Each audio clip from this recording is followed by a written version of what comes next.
Yes, we are. Instagram. Boom. Good morning. Buenos dias. How you feeling? Fantastic. Good. We're excited to talk about some things today. Okay, ready? We thought we would talk about leadership today. Okay. We'll dive right in. You have the opportunity to lead an incredible organization we all get to be a part of. Mm-hmm. I'm honored to be a part of it too. Oh man, we feel that from you. What's your mindset or approach to leadership and raising up other leaders? In raising up other leaders. Okay. Now this is a fun one. Ooh, mindset. Few things. One is, we talk about we're washing feet, right? We're not trying to be the ones that are puffing ourselves up, trying to be the ones that are about our name, about our fame, about our glory, about our title, about our influence. We're here to wash feet. And Jesus Christ made that very, very clear. If you want to be great, everybody can be great. And the way you get there is you serve. So we are washing feet. So we're John chapter 13 kind of people. We are going around trying to wash the feet of every person. So whether I'm preaching or whether I'm leading worship or whether I'm in the parking lot, I'm washing feet. So that's definitely, I think there's a heart thing that we try to get inside of people, because I think people think leadership means I'm in charge. And yes, you're very much in charge, but more, you're influencing an environment. And from our perspective, we're trying to influence from bottom up, not top down. And the way we do that is, again, we get on our knees, we're washing the feet of people that we agree with, people we don't agree with, people that look like us, people that don't look like us, people that we love, people that, it's kind of hard to love. We're doing all of that. And so that's one of the first things, is that there has to be a heart transplant. And that's why we do a lot of culture talk, a lot of heart talk, a lot of beneath the surface talk. And all of those things are what shapes an environment. You can go to any place and you can steal what they do, but you can't necessarily steal who they are. And I'm trying to make sure who we are is in alignment with who God is calling us to be. So every church uses the Bible. Yeah. Well, hopefully, every church has music. Every organization has a vision and values. Every car dealership sells cars. So everybody they'll do some of the same things, but what's that thing that's on the inside of them that makes them different? And that's what we try to really work at, and try to work from the inside out on people. And because I'm trying to do that on myself. It's not like people are the project. I'm one of the projects, right? Like the Holy Spirit is working, shaping, molding me, fashioning me, and forming me. So we're trying to allow every other leader to be on that same path and journey. So that's one of the first things that comes into my mind. I got a bunch of other thoughts, but I don't want to talk too much. Can I ask you, what are some things that you do really intentionally to influence helping us become who we are? That's great. Like creating that culture. Mm-hmm. What are some things you're intentional about? Well, I got to be it for sure. So I'm trying to model things for everybody. That's why I try to be in the front row as soon as worship starts. I want a worshiping church. So obviously worship is not just Sunday. We know that. But I want a church that understands I'm engaged here. Yesterday we had, all of our campus pastors and different people preaching. I had my journal and my Bible on the front row, and I'm taking notes. Why? I want a church that takes notes. I want a church that's engaged. I want a church that says amen. I'm trying to look people in the eyeball when I'm walking through the lobby. Why? I want a church that's looking people in the eyeball when they're walking through the lobby. I'm trying to live a life of surrender. Why? I want a church that's living a life of surrender. Now, it's not all just for the church. At the end of the day, title, all that stuff can go away. My position can go away, but I'm still going to be a son of my loving Father in heaven. So I just want to be a great son, and I want everything else I do to be an overflow of that relationship, and that has helped me to make sure other things don't kind of get in the way of who I'm trying to become. Onika, you have a question? No. I'm also going live too, just for fun. Then I'm going to send people back over to Shoreline City. Okay. Yeah. I saw you wave at me. Oh no. Okay. Well, I love you. I love it. That's really good, because I think you just mentioned to be sure we don't just think about it in the scope of our job. for That's right. what we're a part of. First and foremost, probably our families. And our Yep, that's friendships, right. That's right. Those different groups that we get to be a part of. Yes. You mentioned something even what you were doing, on a day that you weren't teaching yesterday. I was curious, what do you find yourself thinking about on a day? That's my beautiful wife calling right now. What do you find yourself thinking about on a day you weren't the one teaching 4 services? Oh man, I'm thinking about so many things. One, I'm excited about these leaders that have the opportunity to speak, and I'm anticipating the church responding so well. I recognize people do elevate leaders, right? And it's part of leadership. It's part of the dynamic of whether you're a supervisor, a manager, CEO, whatever it is, whoever's a leader of the group gets more attention, gets people leaned into them more. Their words usually carry more weight. I totally understand that. It's a part of the world. I think God set it up that way so things can get done. With that being said, I was so excited to be raising up these other voices. It doesn't intimidate me. I'm still the leader here. My wife's still right here by my side. We're still pushing this organization forward. I feel like I'm a better leader if I have better people around me. I don't feel like it makes me look worse. I actually feel like it makes me look better. Now, I'm not doing it because it makes me look better. I'm doing it because it's healthier for the church long term, because I'm going to go on vacation this summer. I'm going to, and it's going to be awesome, all right? And I'm not going to be here for a couple of weeks, and the church is going to be better when I'm gone. Why? Because we're raising up all these other leaders, and we have a church that's focused not just on the messenger, but focused more on who Jesus is and the meal. They're like, hey, I can't wait. I love being in the family of God. I know we got new people coming. I get a chance to serve them and love them. I get the chance to point them to Jesus. But on this particular Sunday, to be walking through the lobby, and I got to pray with people in the lobby. Usually I got to preach, get down, go to the bathroom, eat something real quick, get back out there, just running so quick, and thinking through the message, and you'd have to manage your energy a little bit, so I don't get to run around the lobby until really the last service, when I get to go outside and say hi to everybody and wave goodbye to all the cars. But to do that in between every single service, I got to meet so many folks. Got to meet a new friend in the bathroom as well, which was a little bit awkward, but had a great conversation. But so many people have been a part of our church even for years. I met this one couple. They've been in our church for, 3 years. They've been dating for 10. She put them on blast, said it's time to put a ring on it. So we got to talk about that, talk about growth track, talk about making sure they're getting involved. Obviously baptisms, all these things, to be able to see the people. I got to get a feel yesterday again of, all right, I love this church. We got to make sure we're really intentional about where we're trying to go and what we're trying to communicate and who we are, because we've got these thousands of people that are coming and so many new folks. I want to make sure we're not a spectator church. We're a church about raising up Christ-like leaders. We're trying to take you somewhere. We want you to become all that God is calling you to be. We want to pull the gold out of you that's on the inside of you. We want you to maximize the purpose and the potential that God put in you. I just got to make sure I'm really, really intentional. So modeling that by having all of our campus pastors speak, fantastic. Even Gabby, she preached over at Bishop Arts. It was her very first sermon. She crushed it. Onika was over there. Gabby crushed it. I was just so proud of everyone from Antigua to North to White Rock. I mean, every message was so life-giving. And I just gave some really, I feel like general parameters of what I was wanting them to communicate, and every single one of them just knocked it out of the park. It was beautiful to see. I love it. You mentioned even that we got to hear from so many other leaders in the church, and you would usually set that up, letting us all know that, hey, I don't want to make this church about me. And I don't want to make it about Shoreline City.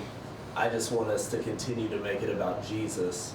Can you just talk more about when you think about that? Just tell us more your thoughts on that approach. Yeah, I'm so excited about the future, right? I mean, yesterday we've got Ray Memoriello, she's in the room, and her little girl got baptized yesterday. Gabby, how old's Gabby now? 8 years old. So Gabby's 8. She was the first baby to be dedicated at the church, and now we see her being baptized. It was so beautiful. I think it's all on our Instagram story as well. But Gabby will be leading this church, 10, 20 years from now, for sure. She's going to be leading this thing. So my kids, your kids, the other elementary, I know I'm still young, but I'm thinking about that point in time. So I'm in transition.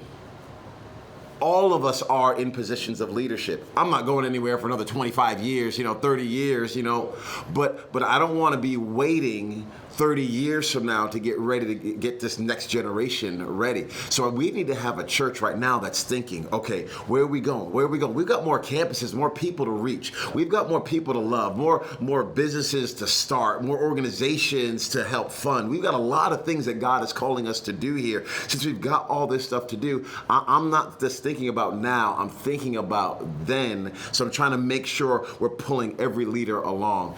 Do you have a question now, honey? Okay, yes. Something that I've watched you help people navigate is people that have a leadership gift, have a call to communicate, have a call to lead, have a misconception about what that means. Yeah, that's good. And so if you could elaborate on how you go the distance with our communicators and our worship leaders. It's not, oh, you sing, let's put you on the platform. Oh, you can preach, let's have you do a sermon. It's more about, like, every person that you had communicate yesterday, from worship to the actual verbal communicators. Yeah. They all good. are willing to wash toilets. They're all willing to serve. Could you speak to how you help cultivate that culture? Yeah. Not just a bunch of speakers or singers. Yeah, in the book of Acts, I forgot which city it was in, and I'm pretty sure it was Peter and John, I believe it was. They come in and the people just start worshiping them, and they're bringing them offerings, and I mean, Peter and John rip off their clothes. They're like, what are you doing? We are men just like you. But the people were elevating them because they saw their gift. They saw what God was doing in and through their life. And this is what the crowd does, okay? It is part of the human existence. We're looking for someone to make a hero. It's beautiful. The problem with it is we start to worship it. So it is up to the leader, it is up to the person who is put in the position of authority to understand who gave me this influence, who gave me this position. I'm not here because of my own accord, my own. I didn't put these gifts and talents on the inside of me. They were gifts given to me by God, and since they were, I'm just giving them back to Him. So I'm getting down on my knees, and I'm ready to love and serve. But there's some stuff that you've got to get right in between your head, and there's some stuff you got to get right in your heart to be able to handle people going, you're the best, you're awesome. Whether it's you're a lawyer, you're a CEO, you're great with design, whatever it might be. People, oh, you're the best, you're the best, you got to have something else going on in your head and in your heart, that stuff is not the thing that feeds you and motivates you and elevates you and makes you think you're more than you are. So we spend a ton of time, like we talked about earlier, making sure we're getting underneath the hood of the car, underneath the surface to go, hey, you need to be able to handle when people come up to you and say, you need to start your own church. How come you're not preaching more? You got a great voice. How come you're not singing out? Oh, you're so gifted. They don't understand your gift. They're not appreciating you. You gotta go, wait. It's not about me being appreciated. It's about me laying down my life for something bigger than me. It's not about my name being in lights. It's about the name of Jesus being in lights. And I appreciate you that you're trying to compliment me here, but it's actually putting poison in my head and my heart and getting me off focus. God is able to elevate any person He wants to elevate at any time, and we do not have to position ourselves to get to where we think we're supposed to be. God is well able to open the doors He needs to open, shut the doors He needs to shut, and lead us and guide us by His Spirit to the exact place we're supposed to be. But there's some other stuff that we have to allow Him to do the hard work inside of our hearts. That's that character development. The Bible would call it sanctification. This is us being molded and shaped into who he's calling us to be. I don't mean to preach here, but I do get really, really excited about this stuff. Because I do feel like, and it's not just this generation, it's every generation in the past as well. It's not like, oh, Instagram's made it's all bad. No, we already had this stuff in our heart before Instagram ever came. Instagram is working because this is us, right? It just takes different shapes. It just takes different shapes and forms and different generations. So the reality is, all of us have a propensity to make it about us. And I'm trying to make sure we maximize the potential and the plan and the purpose that God put on the inside of us while not making it about us. But with us not making it about us, that doesn't mean we hide in the corner and sit on our gifts. That does God no favors. He put them in us to be utilized, but he also has that timing. I mean, Eric talked about that in his message, talking about, hey, I'm up here preaching, but I was on the soundboard for 5.5 years. It's not now somebody goes, ooh, that's my way to preach. Let me get to the soundboard. No, that's agenda driven. You just be faithful where he's put you, not just faithful, but fruitful, and take what he puts in your hands and make it better, and you watch what God is able to do. You do not have to jockey for position.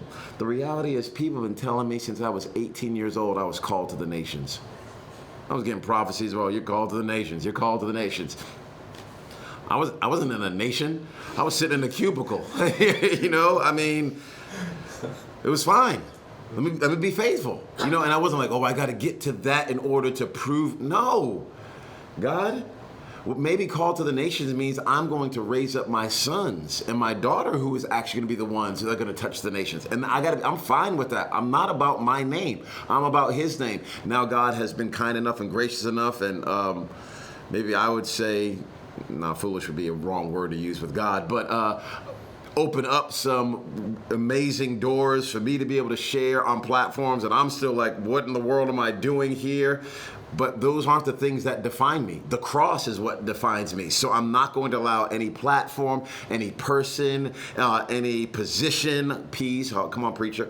I'm not going to allow any of those things to define me. The cross already did that. So now everything else is just, Lord, what do you want to do with my life? And I think if we get a whole bunch of people working like that, man, we don't care about position and platform and all that kind of stuff. God will open it up. He takes it away, gives one thing, and he takes it away and gives somebody else another thing, and that's the kind of stuff where we're like, Lord, it's all yours anyway. What do I own? I don't own any of it. I'm all a steward of what you gave me. Yeah. The gifts you gave me. When somebody can sing, you ever see a 3-year-old and they can you give them a microphone. Yeah. You didn't work on that. You were born with that. That's a gift that God gave you to point people to him. Use it for his glory, but don't make it your identity. I feel like one of the things that you do so well is that. I'm so glad you asked that question, because I feel like he's just one of the best to answer them. It reminded me of a story that you told me before you preached at a really large venue, and I think I asked you, like, man, were you nervous? And I'd be curious for you to share that story if you even remember the one that I'm talking about. I don't know. I don't remember it. Well, can I say it? Yeah. And you can cut this if you want. But I think I was just curious, it might be easy for everyone to see. I think you're an incredible communicator, that's kind. And you lead us all so well. And so I was curious, do you get nervous before you were speaking in front of, I don't know, like I'm guessing it was... Who knows? Yeah.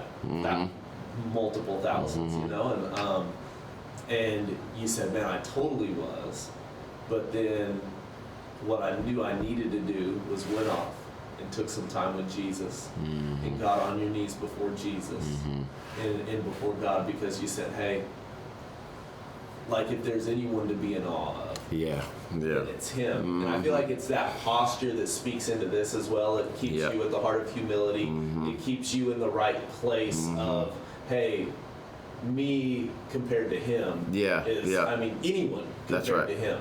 There is no platform, there is no person that ought to be able to inspire more awe than me sitting at the feet of the King of Kings and the Lord of Lords. So humbled, honored, all of those things. Whenever you get the chance to speak anywhere, I'm still blown away But since I've already been before the throne of all thrones, everything else is it's more manageable.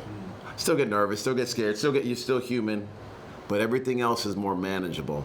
But I've already laid my heart here at this other throne, the one that's unchanging, the one that will be here after every other name passes away. So none of these other platforms of people can have my heart. Somebody else already does. So it's kind of just like that with my wife. She already has my heart, right? So I'm not giving this, it's not even for sale. It's not even an option with anyone else. The same thing with my relationship with Jesus. I'm trying to protect this so much, keep it so alive, so vibrant. And I have times when, it's more vibrant than others for sure. But at the end of the day, that's who gets my 100% allegiance, my all, my everything, my all. And because of that, now I get to give my all everywhere else. But it's the overflow of this other relationship here. And you can get the compliments, and then you can get to that, but you're going, oh man, you're trying to give me credit. I think it speaks to what you're saying. You're going, but I mean, have you seen him?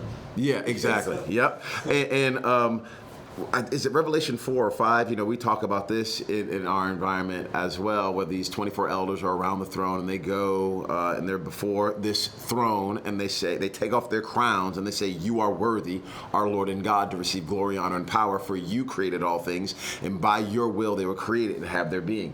They are intentionally taking off their crowns. So no longer do I say, "Oh, it's not me, it's just Jesus." So if you do a great presentation, you can say thank you. If you sing a great song, you can say thank you. If you lead a great organization, you can say thank you. You can do all of that stuff, but at the end of the day, go back to your bedside, get down on your knees, go to the lake, wherever you need to go, where you connect with God, and you take every crown that every person has given you, and you take that thing off, and you say, "You are worthy, my Lord and God, for you to receive glory, honor, and power, for you created all things, and by your will they were created and have their being." That posture, I just feel like you just can't lose with that. I also don't think you can fake it either. I just think it's there or it isn't. And if it's not there, God will figure out another way to humble you. And he is kind and gracious enough to do that. And that's his discipline. And his discipline is good because it's all about our heart and not about, again, our platform or our brand or our name and all these other things we try to make things about. I do want to say this, though, because not everybody's obviously in church leadership. Most people work outside of the church. You can still, though, be this Christ-like leader in any environment that you are in, and it looks different, okay? People smell it, they can see it, it can feel it. When you walk into a room and you're not about yourself, but you're about others, people can feel that. And I don't care if you're working at Whole Foods or you're working at a law firm, people can feel that. They are like, what? Why did you get everybody coffee in the room? You didn't need to do that. Why are you opening doors for everyone? Why are you giving people encouragement after they bombed on some presentation? People pick up on this stuff and they go, something's different here. You don't have to be like, the Lord, I was with the Lord this morning and he spoke to me and he said that I was to come and to serve all of you. You don't have to do that. Yeah. If you just keep being Christ-like, keep following in the footsteps of Jesus, the one who had all power, came from God, was going back to God, but still was willing to wash feet. Man, there is just a humility. It elevates, it opens doors, and that's not the motivation, that's the reward. But man, it just does that. Any other questions we have from Instagram or anything else? Anybody else in this room? No, I'm excited. Okay. I think we're good. Yeah. How long have we been talking? I don't know. Probably about 30 or 20 minutes. Okay. Yeah. That's some good stuff. Yeah. So good. Okay. Well, I'm glad we got to have this time together, man, for sure. I'm excited about the future. It's good stuff. Love you. Love you. Love you. Love you.